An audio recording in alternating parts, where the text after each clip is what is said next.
In 1891, a 30-year-old farmhand in upstate New York crossed a frozen yard carrying yesterday's folded newspaper under one arm. The outhouse seat was 8 inches wide, and frost silvered every nail. Pine tar and damp earth filled the cramped room. He hadn't brought the paper to read. A dried corn cob waited beside the seat. That was the cheaper second choice. What nobody knew at the time was that commercial toilet paper had appeared in 1857, while perforated paper followed in 1871. Why were families still wiping with scraps? How did geography, class, and technology decide what touched the human body? This isn't just about toilet paper. It's about water, shame, labor, plumbing, and comfort. Every bathroom hides that forgotten history. Iron gears waited under gaslight, while a fresh paper roll tightened across them. Albany, New York, 1871. At dawn, a shepherd in a dry valley selected smooth stones. A fisher beside marshland reached instead for water and reeds. Neither choice was random. Both answered the same private need. Availability made the rules long before merchants entered the room. Before specialized paper, people judged every possible material by texture, abundance, cleanliness, and what happened after they finished using it. Something soft might feel safer but require washing. Something disposable could save labor while creating a new problem outside the house. Find it, use it, replace it. That simple rhythm governed private hygiene across landscapes where shops, pipes, and packaged goods didn't exist. Climate shaped the first decision because snow, broad leaves, dry grass, seawater, and smooth stones never appeared everywhere at once. Wealth shaped the second decision.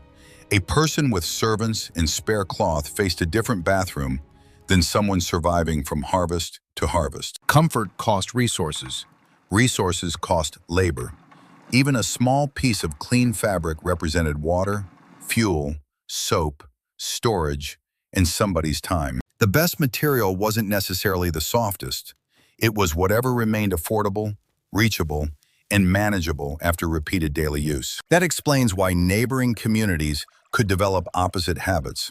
One washed with water, while another relied on dry objects and scraping. Neither system looked temporary. Each became normal. Children learned the method before they understood that another method could even exist. Private habits rarely entered official records, so historians often reconstruct them from objects, medical writing, satire, archaeology, and household accounts. The evidence is uneven, but the pattern is clear. Ordinary people didn't wait for invention when their bodies demanded an immediate answer. Then settlements grew denser. Waste gathered faster.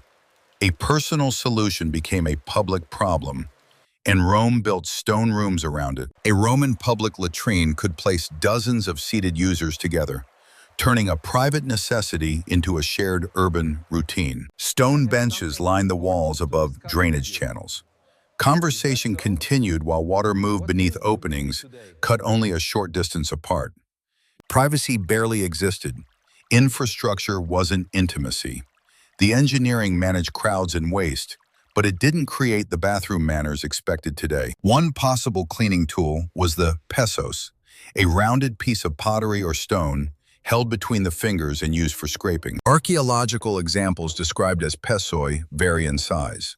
Some reported pieces measure roughly 3 to 10.5 centimeters across. The edges mattered. The grip mattered. A broken shard could remove material, but it could also abrade skin and leave injuries vulnerable. Ancient medical writers understood irritation, yet users had limited alternatives when water, cloth, and disposable material weren't available in sufficient amounts. Another Roman object became far more famous, a sea sponge fixed to a wooden handle, commonly called a tersorium or xylospongium. The image sounds unforgettable. The evidence remains disputed.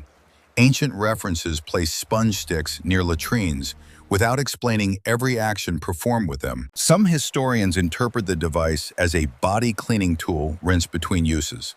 Others argue it may have served as a toilet brush. That uncertainty matters because the popular story describes one communal sponge passing between strangers. a detail the surviving evidence can't prove securely. Even under the traditional interpretation, water or a vinegar mixture may have rinsed the sponge. Rinsing didn't equal modern disinfection. Rome could move waste beneath stone seats, supply water channels, and organize large latrines without understanding microbes or eliminating human contact. The empire mastered drainage. The body remained exposed. Beyond the Mediterranean, another answer reduced scraping by making water itself the tool. Why drag a solid object across sensitive skin? Pouring water could remove waste while avoiding the search for leaves, pottery, or paper. A small vessel made the method portable. The user controlled direction and volume, then cleaned the hand as part of the routine. The system required access to water and a place for washing afterward. Without both, its advantage weakened inside crowded or arid settlements. Pour, wash, rinse. Water changed the equation because the cleaning material didn't need harvesting, manufacturing, storing, or purchasing as a separate product. Across parts of Asia, Africa, and the Middle East, water-based customs developed deep cultural roots and remained practical beside later paper systems. These traditions weren't unfinished steps toward a Western role. They represented a different solution, often combining washing, hand use, and afterward cleansing. The human stake was skin damage. Repeated scraping could cause irritation, while contaminated water or unwashed hands created other routes for illness. Every method shifted risk rather than erasing it, and success depended on the full routine surrounding the final moment of cleaning. A clean vessel, fresh water, and washed hands formed a system. Remove one part, and the apparent simplicity could become dangerous. Water also demanded labor because somebody fetched it, carried it, heated it when desired, and replaced whatever the household had consumed. In homes without nearby wells, a few extra cups weren't trivial. They joined cooking, drinking, animals, laundry, and firefighting in competition. Seasonal shortages changed behavior. Frozen pumps, dry wells, military marches, and long journeys could force water-based users toward whatever material remained nearby. That fallback might be cloth, leaves, grass, stones, or snow. The method changed because survival rarely permits loyalty to one custom. Water offered elegance, but access decided everything. Beyond the vessel waited forests, fields, barns, and the world's oldest supply cabinet. Nature seems free, yet every natural substitute carried conditions. A useful leaf could vanish in winter or become dangerous after misidentification. Moss held moisture. Hay offered volume. Nature stocked the shelf, but weather controlled its opening hours and never guaranteed consistent texture. Brid leaves could fold around the hand and create distance from waste. Narrow, brittle, or irritating plants could make matters worse. Moss appeared softer and more absorbent, especially in damp regions. Gathering it still required knowledge, preparation, and protection from contamination. Dry grass and hay were plentiful around farms. They could scratch, scatter across floors, and demand more material than a compact paper sheet. Wool scraps offered softness where sheep were common. That value also made throwing clean wool away difficult for households repairing every garment. In cold climates, snow could clean and numb at once, but exposure turned a simple task into another test of clothing and shelter. Sailors in coastal communities had water nearby, although salt, unstable footing, and cramped vessels shaped which routines remained possible aboard ships. Agricultural societies produced substitutes that urban residents lacked. Husks, cobs, and plant fibers could become useful after completing their original purpose. Corn cobs became associated with American outhouses because farms produced them in quantity, and their shape provided a firm surface for scraping. They weren't luxurious, they were available.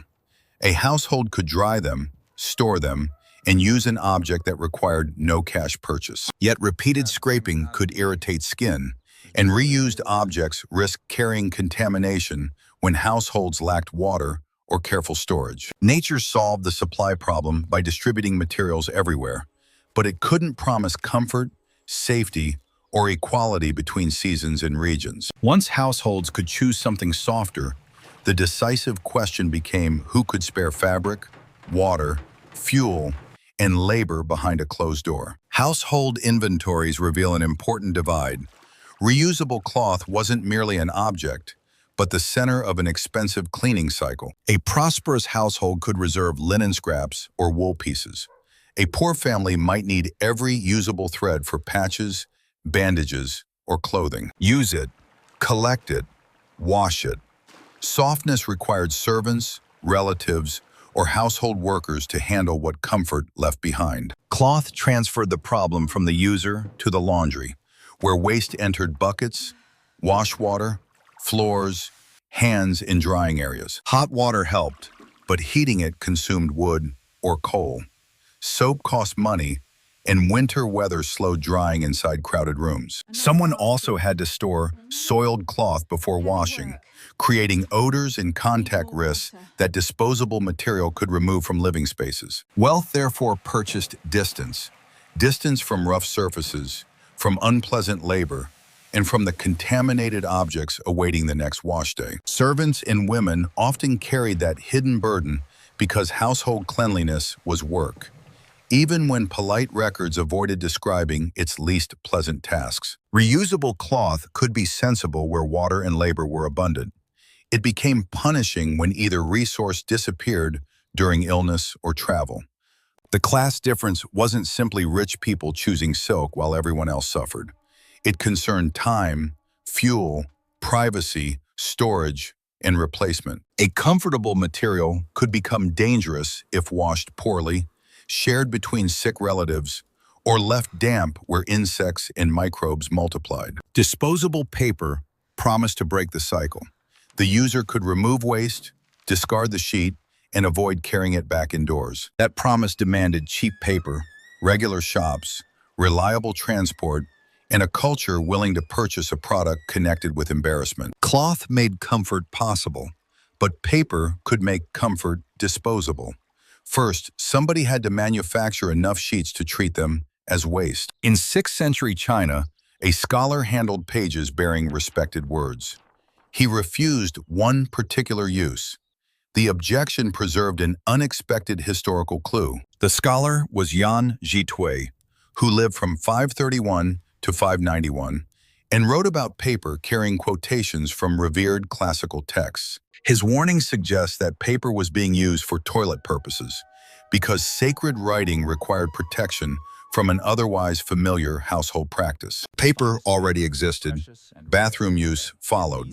Invention wasn't adoption because availability and cultural permission mattered as much as the original material. Chinese paper making drew on plant fibers and recycled textiles, producing sheets whose quality and price varied across regions, workshops, and centuries. Court demand could support specialized production that ordinary families couldn't afford. Luxury often tests an idea before mass markets spread it. A record often dated to 1393 reportedly describes 720,000 large sheets prepared for the Ming imperial court during the Hongwu reign. Another reported order included perfumed sheets for the imperial household. Scent signaled status, while production scale revealed organized supply behind private comfort. These figures require cautious handling because later retellings compress different records, translations, sizes, and intended users into one memorable origin story. Even so, the wider conclusion survives. Purpose-made toilet paper appeared in China long before European or American factories sold comparable products. Knowledge alone didn't carry the custom westward.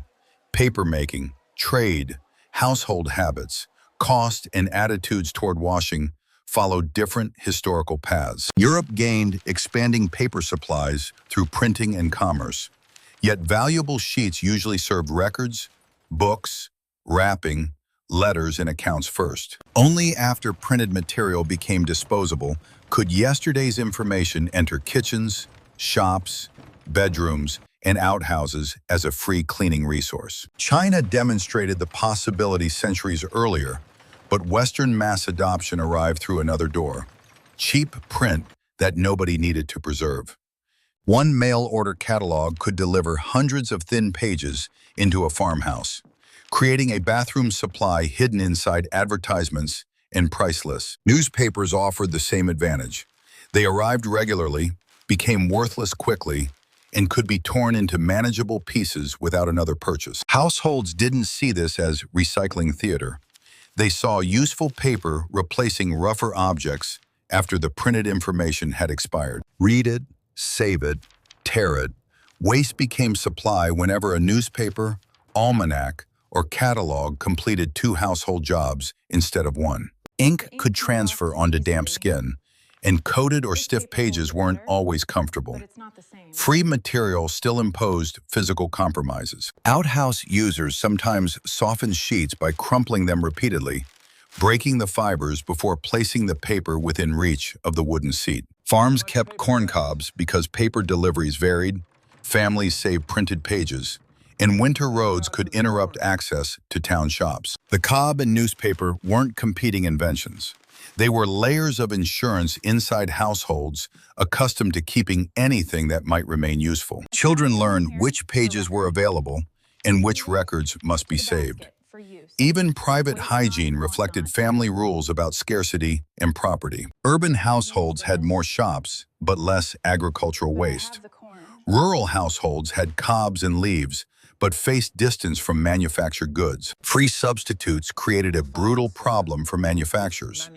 Their new product had to outperform materials that customers already received without requesting them. Advertising also faced silence because respectable newspapers and shopkeepers hesitated to describe bodily functions with the directness required for ordinary sales. A customer might want softer paper, yet avoid asking for it. Shame could defeat demand before price entered the conversation. Printed scraps made economic sense, but in 1857, a New York businessman tried selling Americans something they barely wished to name. Why would anyone pay 50 cents for bathroom paper when newspapers, catalogs, cloth, leaves, and corn cobs were already available? Joseph Gaiety answered by presenting his product as medicine. Gaiety's medicated paper entered the American market in 1857 as packaged flat sheets. Shame shaped the market. A health claim sounded respectable, while an ordinary description risked turning the purchase into a public confession. Advertisements associated the paper with relief and cleanliness, positioning rough printed substitutes as possible causes of irritation rather than sensible thrift. One commonly reported package contained 500 sheets and cost 50 cents, an amount that placed convenience beyond many struggling households. The sheets weren't rolled around a cardboard core. Customers received separate pieces that needed packaging, storage, and protection from damp conditions. Gaiety reportedly placed his name on individual sheets. Branding transformed an anonymous bodily necessity into a product tied directly to one seller. That confidence didn't erase the central obstacle. Customers could still use old paper without spending money or speaking to a clerk. Medical framing also invited skepticism because claims about preventing disease or curing irritation exceeded what the product itself could reliably prove. Still, commercial sheets improved consistency. Customers knew their size, texture, source, and purpose before carrying the package into the household. A standardized sheet also reduced preparation. Nobody needed to tear a newspaper, crush its fibers, wash cloth, or gather materials outdoors. The human benefit was modest but intimate. Less abrasion, less preparation, and less contact with objects previously used for another purpose. Yet Gaiety's package didn't create the effortless gesture recognized today. Loose sheets remained separate from the fixture beside the toilet. The product existed. The habit did not. Commercial paper still needed a mechanism that controlled storage, portioning, access, and tearing. The 1871 breakthrough wasn't first described as a bathroom revolution. It concerned perforated wrapping paper rolled into a compact, divisible form. Seth Wheeler of Albany received United States Patent 117,355 on July 25, 1871, for an improvement in perforated wrapping paper. His design placed weakened lines between sheets, allowing paper to remain one continuous roll until the user pulled and separated a portion. Pull, stop, tear, perforation changed behavior by replacing scissors, guessing, and loose stacks with a repeated mechanical action anyone could learn. The patent's language focused on wrapping paper, yet the underlying mechanism fit toilet use because both needed controlled portions from a stored roll. Perforations weren't decoration. They determined where force traveled, helping one sheet separate without tearing through the next section of paper. A compact roll also protected supply better than an open stack, particularly inside damp rooms, shops, railway cars, hotels, and institutional buildings. Manufacturers gained a product that machines could measure and repeat. Customers gained predictable pieces without preparing each sheet before use. The innovation also imposed discipline because every perforated section submitted an amount, turning private consumption into standardized units determined at manufacture. That mattered in hotels, workplaces, and public facilities where owners paid for supplies, and users had little reason to conserve loose paper. Yet the roll still required dependable mounting. Without friction and control, it could unravel, disappear, jam, or leave its free end inaccessible. Wheeler continued refining holders, roll structures, connecting points, and tearing patterns through later patents associated directly with toilet paper fixtures. Engineering entered the bathroom one small difficulty at a time. Each patent addressed a gesture modern users perform without noticing the machinery. Perforation solved division, but habit required the complete system: paper, roll, holder, plumbing, stores, privacy, and permission to discuss the product. Patent records from 1891 show Wheeler refining both toilet paper fixtures and roll construction. The bathroom object was becoming a coordinated mechanical system. Patent 447-419, dated March 3rd, addressed a toilet paper fixture designed to control the roll while allowing individual sheets to be removed. Patent 459,516, dated September 15, refined the roll itself, including connections between sheets and structures that made controlled dispensing more reliable. The important result was a hand motion: reach, pull, stop, and tear, with the mechanism quietly preparing the next sheet. Patent 465,588, dated December 22, continued that refinement, showing how quickly inventors were solving small failures around the same private gesture. Factories, railroads, retailers, advertising, and falling costs then carried the roll beyond workshops, turning a clever mechanism into a repeatable market. Indoor plumbing changed the stakes because paper now entered rooms connected to water, waste pipes, porcelain fixtures, and daily household routines. The bathroom moved indoors, becoming warmer, cleaner, and more private, while families expected supplies to remain ready beside the toilet.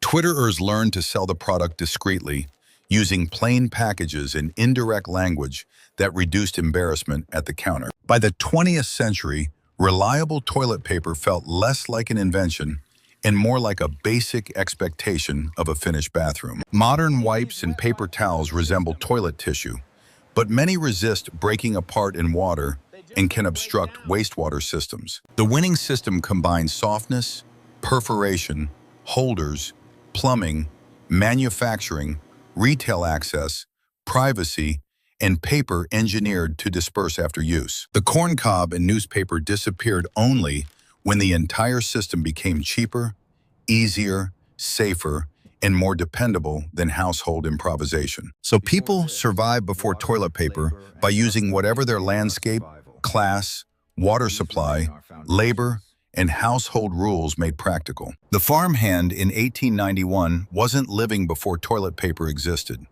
He was living before the complete system had reached him. Comfort often arrives quietly, after generations of gathering, washing, scraping, carrying, inventing, and hiding the labor that made privacy possible. Subscribe to How We Survived for more hidden histories of the ordinary systems that quietly changed human life.